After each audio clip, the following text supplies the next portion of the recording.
बच्चों फंक्शन में हम लोग कुछ मोटी मोटी बातें और समझेंगे, उसके बाद फिर टाइप देखेंगे फंक्शन का, है ना।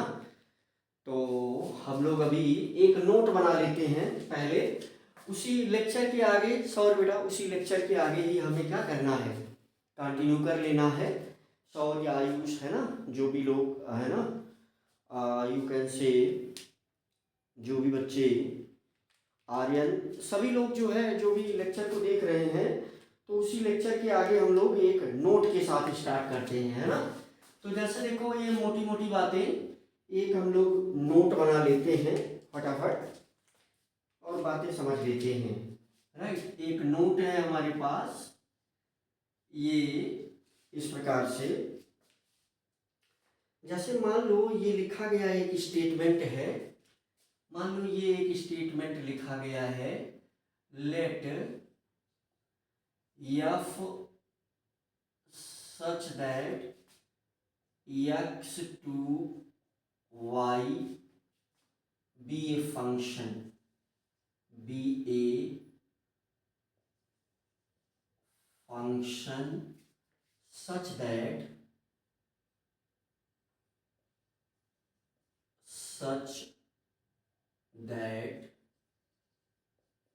y is equal to fx, हम लोग बार बार इसको यूज करेंगे, y is equal to fx,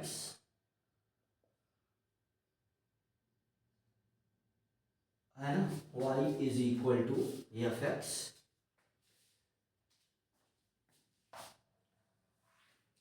y belongs y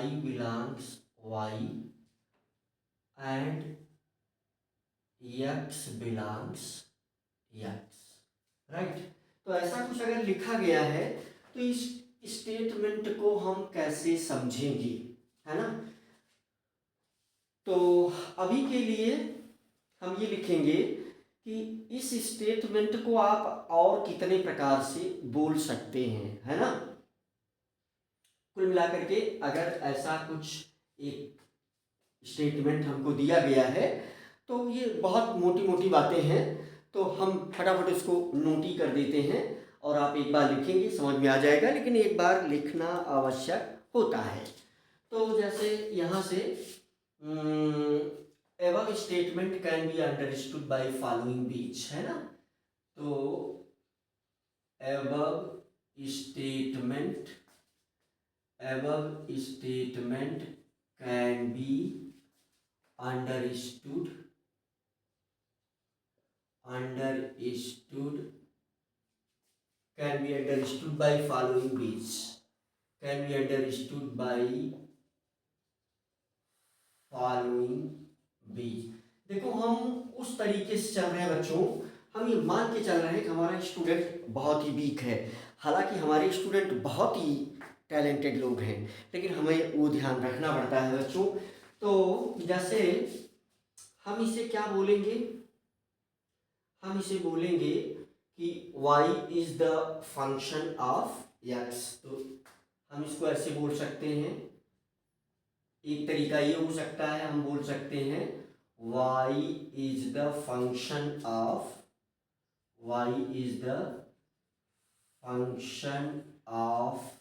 x, है ना। हम इसको ऐसे भी बोल सकते हैं y is the function of x, है ना। हम इसको इस प्रकार से भी बोल सकते हैं y is the function of x। तो कहीं ना कहीं इस चीज को कैसे लिखा जाता है, y is equal to f x,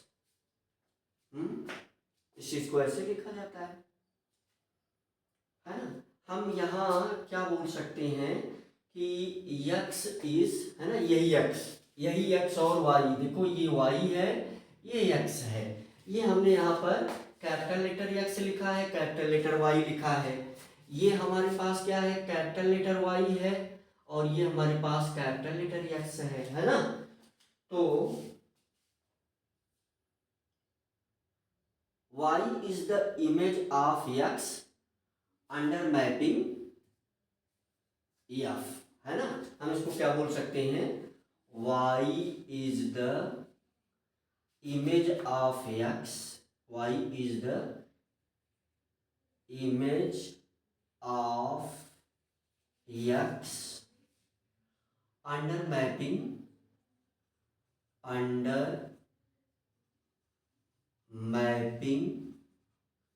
F, है ना। हम ऐसा भी बोल सकते हैं कि x is pre image of y under mapping F. हम इसको ऐसे भी बोल सकते हैं कि x is the pre image, x is the pre image of y under mapping F, under mapping F. हम ऐसे भी बोल सकते हैं, है ना।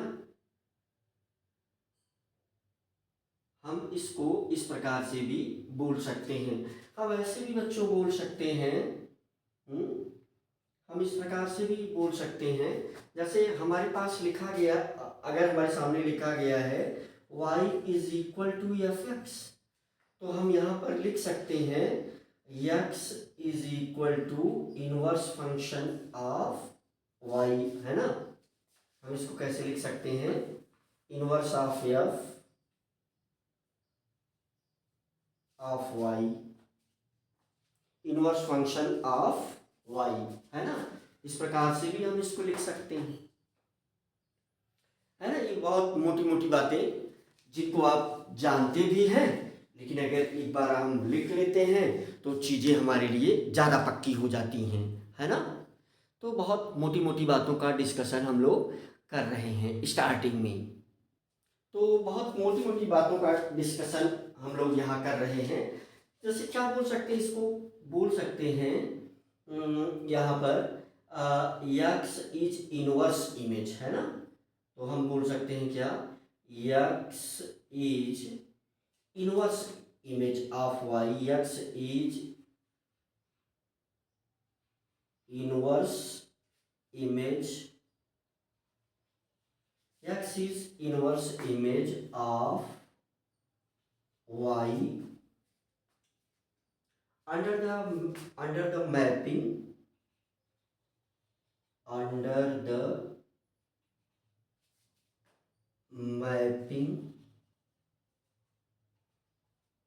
f inverse, right. तो इस प्रकार से हम ये सेंटेंस बोल सकते हैं। हम इसको ऐसे भी बोल सकते हैं बच्चों, f is the mapping of, हम इसको ऐसे भी बोल सकते हैं, f is the mapping of x on n, f is the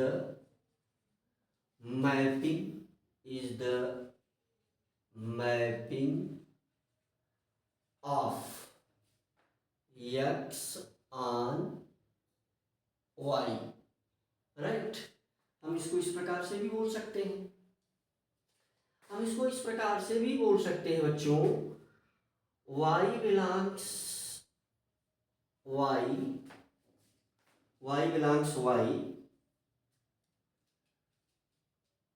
which is associated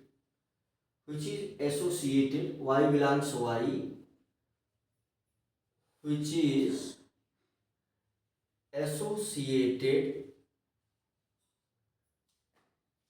associated to x under f, which is associated to x under f, represented by comma represented by fx, represented by which is associated to x under f, represented by fx, है ना। तो इस statement को बच्चों हम लोग कुछ इस प्रकार से समझ सकते हैं कि ये ऊपर जो स्टेटमेंट दिया गया है, तो इस स्टेटमेंट की ये सब 1 2 3 4 5 6 मीनिंग निकलती है ना। रिप्रेजेंटेड बाय एफ एक्स, है ना। y is the value of f at x, है ना, y is the value of f at x. तो इस प्रकार से ये मोटी मोटी बातें मुझे लगता है कि आपको समझ में आ रही होंगी।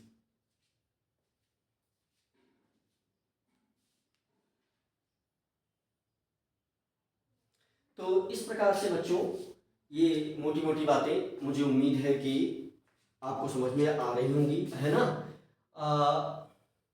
Y is the value of, ऐसे भी हम इसको लिख सकते हैं, y is the value of, y is the value of f at x, है ना। तो इस प्रकार से हम ये मोटी मोटी बातें समझ सकते हैं, है ना। चलो हम लोग जो है, हालांकि हम सभी फंक्शन के लिए अलग अलग उसका डोमेन रेंज ये सब फाइंड करेंगे, परंतु नॉर्मली हम लोग जो है, जैसे हम रिलेशन का डोमेन को डोमेन और रेंज फाइंड आउट कर चुके हैं, तो ऐसे ही हम लोग जो है फंक्शन का भी देख लेते हैं एक छोटे से एग्जांपल के साथ, है ना। तो चलो हम लोग जो है फंक्शन का देखते हैं, डोमेन को डोमेन रेंज ऑफ फंक्शन, है ना। तो बहुत सारे ऐसे फंक्शन हैं जिनके यू कैन से रेंज आपको याद रखनी चाहिए, है ना। तो यहाँ हम लोग देखेंगे, एक एग्जांपल हम लोग लेते हैं। चलिए हम लोग देखते हैं क्या, domain, domain codomain, domain range and codomain, codomain of function, of function. तो हम लोग जो है ऐसा कुछ ले लेते हैं फंक्शन। तो बहुत मोटी मोटी बातें, मान लो हमने एक एग्जांपल ले लिया, है ना, डोमेन को डोमेन रेंज ऑफ फंक्शन। मान लो हमने कोई एक एग्जांपल ले लिया, हमारे पास कोई एक फंक्शन है f x is equal to x square, है ना। तो यानी यहाँ पर जो है y की वैल्यू मिलेगी। तो यहाँ से अगर हम देखो x इज इक्वल टू क्या रखें, अगर हम x इज इक्वल टू -2 रखें, है ना, x इज इक्वल टू -2, तो यहाँ से जो एफ एक्स की वैल्यू आ जाएगी वो -2 का स्क्वायर आ जाएगी 4, है ना। और x की वैल्यू हम कितना रखें, -1 रखें, तो यहाँ से -1 का स्क्वायर भी कितना आ जाएगा, 1 आ जाएगा। x की वैल्यू अगर हम 0 रखें तो फिर, है ना, 0 का स्क्वायर तो 0 ही रहेगा। x की वैल्यू हम 1 रखें तो 1 का स्क्वायर भी 1 ही रहेगा। x की वैल्यू अगर 2 रखें, है ना, तो इसका 2 का स्क्वायर भी कितना, 4 ही आ जाएगा, है ना। तो इस प्रकार से इस दोनों की इस हेल्प से हम अगर डोमेन को डोमेन और रेंज को डिफाइन करना चाहें, है ना, तो मान लो कि ये है हमारे पास एक सेट, ये ए है, राइट। अब फंक्शन, है ना, ए टू बी है, मान लो ये है हमारे पास सेट बी। तो इसका जो है, अब इसके एलिमेंट जो है हमने क्या किया है, तो इसके एलिमेंट क्या होंगे, -2, है ना, -2 -1 0 +1 1 2, है ना, 1 2। और यहाँ पर हमने ले लिया 0 1 2 3 4 5 6 7, है ना।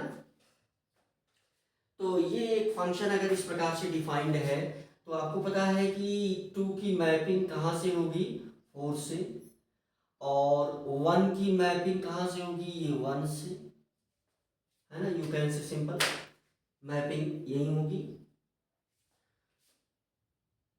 तो ये, और 1 की, इस 1 की भी कहाँ से होगी, ये होगी। तो हमें पता है कि कन्वर्जिंग इमेज कन्वर्जिंग जो है, कन्वर्जिंग अलाउड है और डाइवर्जिंग नॉट अलाउड है। तो यहाँ से 2 का भी जो है क्या होगा, मैपिंग 4 से ही होगी। तो अगर ये कोई फंक्शन है ना, तो यहाँ पर domain of function is equal to क्या हो जाएगा, डोमेन ऑफ फंक्शन, तो ये हो जाएगा -2 कामा -1 कामा 0 कामा 1 2, है ना, डोमेन ऑफ फंक्शन। तो ये 1 एंड 2, 1 कामा 2। बहुत मोटी मोटी बातें ये हम आपके साथ डिस्कस कर रहे हैं, राइट। देखो कोडोमेन के लिए तो फिर मतलब कोई भी पॉइंट उसमें मान लीजिए ऐसा कुछ दिया गया है तो हम जरूर उसको लिखेंगे, राइट। तो रेंज ऑफ फंक्शन है ना, रेंज क्या है हमारे पास, range of function, range of function क्या है हमारे पास, तो रेंज ऑफ फंक्शन है ना, क्या क्या 1 और 4 ही है ना, रेंज में क्या आ रहा है 1 और 4 ही है, तो 1 कामा 4 है ही। और codomain of function, codomain of function, तो ये सारे एलिमेंट हम यहाँ पर लिख सकते हैं, है ना, 0 कामा 1 कामा 2 कामा 3, है ना, 4 5। अब देखो रेंज जो है, रेंज और डोमेन यही ज़्यादा इम्पॉर्टेंट है ना, 5 6 7। अब ऐसा कुछ दिया गया है तो ऐसा आप लिख सकते हैं, है ना, क्योंकि फंक्शन भी एक सेट ही है, हम लोग ऑलरेडी डिस्कस कर चुके हैं, है ना।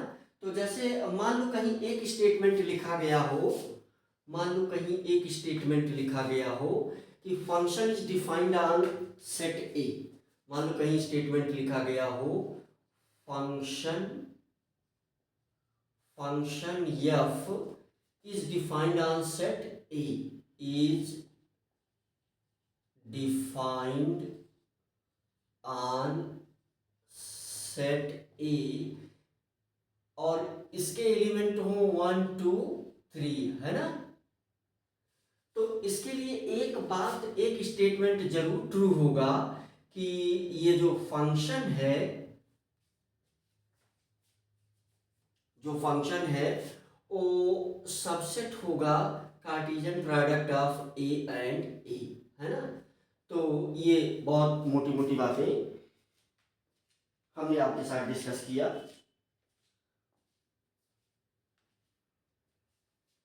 कुछ फंक्शन को हम लोग आइडेंटिफाई करते हैं, राइट, कुछ दिए गए फंक्शन को हम लोग आइडेंटिफाई करते हैं। एरो डायग्राम में पहले जो है हम पिछले वाले लेक्चर में आइडेंटिफाई कर चुके हैं कि क्या ये फंक्शन है कि नहीं, और कुछ और एग्जांपल लेकर के हम आइडेंटिफाई करते हैं कि क्या ये फंक्शन है भी कि नहीं, राइट।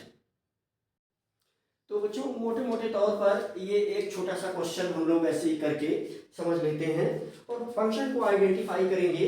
पिछले वाले लेक्चर में हम लोगों ने पढ़ रखा था वर्टिकल लाइन टेस्ट, तो उसको हम यूज करके ये मोटी मोटी बात समझ लेते हैं।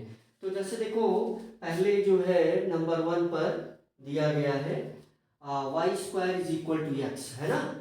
तो इसका ग्राफ कैसे आएगा, तो पहले a y square is equal to x, तो अगर हम इसका ग्राफ बनाएंगे तो इसका ग्राफ कुछ इसी प्रकार से आता है ना। तो ये अब अगर हम वर्टिकल लाइन टेस्ट करते हैं तो आप देख सकते हैं कि ये जो है ग्राफ को एक से अधिक बार कट कर रहा है, तो हम लोग बोलेंगे इट इज नॉट फंक्शन, है ना। तो y square is equal to x, y square is equal to x is not a function, is not a function, तो ये फंक्शन नहीं है। दूसरा देखो चेक कर लेते हैं हम लोग, y is equal to mod x, है ना। दूसरा क्या है, y is equal to mod x, तो y is equal to mod x का जो ग्राफ आता है बच्चों, तो वो कुछ इस प्रकार से आता है ना, y is equal to mod x। तो इसमें जो है हम कितनी भी लाइन कट करें, है ना, तो क्या होगा, वो एक ही बार कट करेगा। अगर एक से अधिक बार कट करेगा ग्राफ को, वर्टिकल लाइन देखो, ये एक पॉइंट ये कट कर दिया, एक ये कट कर दिया, यहाँ पर देखिए ग्राफ को हर लाइन केवल एक एक बार ही कट कर रही है। तो इसलिए जो है ना, सिंपल सी बात है, इसलिए ग्राफ को ये एक बार ही कट कर रही है। तो y इज इक्वल टू, है ना, y is equal to mod x is a function. ये क्या है, एक फंक्शन है। देखिए तुम्हारे दिमाग में ये चल सकता है कि सर इधर लाइन खींच लो, तो उधर तो ग्राफ ही नहीं बनाया है बेटा, है ना। तो इस प्रकार से हमें जो है, जहाँ ग्राफ हमने ड्रा किया है, हमें वहाँ y एक्सिस के पैरेलल लाइन को ड्रा करना है ना। जैसे ए बी सी, है ना, सी जो है क्या है, x square plus y square, है ना। तो x square plus y square is equal to 1। सभी को पता है कि ये सर्कल का क्या है, यू कैन से। तो अगर हम इस प्रकार से बना, इसका ग्राफ इस प्रकार से आएगा, तो जैसे ही हम वर्टिकल लाइन खींचेंगे तो ग्राफ को एक से अधिक बार ये टच कट कर रहा है, तो हम क्या लिखेंगे, x square plus y square is equal to 1 is not, है ना, is not a function, is not a function. तो इस प्रकार से कुछ हमने दे रखा है। जैसे डी जो है वो, डी क्या, A B C D, D क्या गिवन है कि x square minus y square is equal to 1। तो ये हाइपरबोला है ना, ये क्या है, हाइपरबोला, ये क्या है, सर्कल है ना, ये सर्कल है, ये हाइपरबोला है। इसका ग्राफ कैसे आता है, हम सभी को पता है कि इसका ग्राफ इस प्रकार से आएगा। तो जब भी हम, ये एक्स एक्सिस हो गया, ये वाई एक्सिस हो गया, जब भी हम लाइन ड्रा करेंगे वाई एक्सिस के पैरेलल, तो देखो ये दो पॉइंट पर कट कर दे रहा है। तो इसका मतलब कि x square minus y square is equal to 1 is not a function, है ना, इज नॉट ए फंक्शन। तो ये भी फंक्शन नहीं है, ए बी सी डी ई, है ना। इसका ग्राफ कैसे आएगा, हमें पता है y इज इक्वल टू, है ना, y is equal to root x, root, है ना, y is equal to root x या रूट टू एक्स, चलो x कर लेते हैं, y is equal to root x. तो फिर इसका ग्राफ कैसे आएगा, हम सबको पता है कि इसका ग्राफ कुछ जो है इस प्रकार से, है ना। तो जब भी हम y एक्सिस के पैरेलल लाइन ड्रा करेंगे तो फिर ये ग्राफ को एक ही जगह कट कर रहा है। तो y is equal to root x, है ना, y is equal to root x is a function. y is equal to root x भी क्या है, एक फंक्शन ही है। जैसे ये मैंने लिख ही दिया f x is equal to 1/x A B C D E F, है ना। तो एफ में मैंने लिख ही दिया है भाई, एफ एक्स फंक्शन है ना, तो इज ए फंक्शन। तो 1/x, इसका ग्राफ कैसे बनता है, इसका ग्राफ बच्चों इस प्रकार से बनता है ना, इस प्रकार से इसका ग्राफ आता है, आप जो है समझ सकते हैं। तो यहाँ भी जो है हम क्या करेंगे, अगर लाइन ड्रा करेंगे वाई एक्सिस के पैरेलल, तो वो एक ही पॉइंट पर कट करेगा। तो f x is equal to 1/x, ये f x is equal to 1/x is also a graph function, is a function. तो ये भी फंक्शन है। तो कभी कभी आइडेंटिफाई करने के लिए इस प्रकार से आपको, आपके सामने बातें आ सकती हैं और बहुत मोटी मोटी बातें हैं। तो इसका मतलब ये पहला वाला फंक्शन नहीं है, ये है ना, ये भी नहीं है, ये भी नहीं है, ये है और ये भी है ना।